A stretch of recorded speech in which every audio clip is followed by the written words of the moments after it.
Okay guys, ito yung ating mga gagawing dried bananas. Ay makikita nyo na talagang bio or organic banana ang ating gagawin. Ay umpisa na natin. Hiwa-hiwain natin ang ating banana. So ayan, hihiwain ko lang ng 3 piraso itong bawat isang banana. Para medyo makapal. 3 hiwa lang siya. Ayan, ganyan lang ang ating paghihiwa ng ating banana. So, ayan yung isang hiwa, isang buo siya.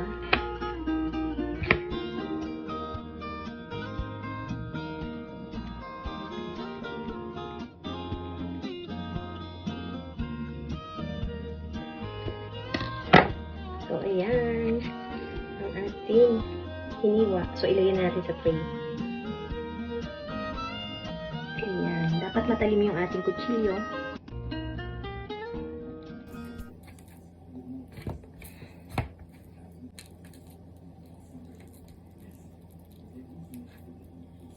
Ganyan lang guys, yung ating paghihiwa.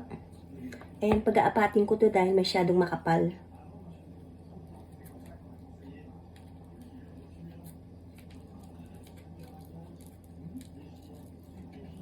Ayan. So, ayan na yung ating pang-apat na tray. Ito medyo malalaki, so pag-aapatin o lima natin ito dahil sobrang laki niya.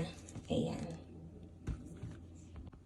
Ayan guys, sa sobrang laki is halos mapuno niya na kagad. Isang banana pa lang is isang tray na.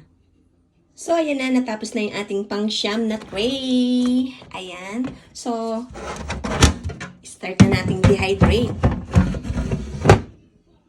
Dahil sa punong-puno siya at makakapal ang aking hiwa, ayan, so gagawin kong 10 hours.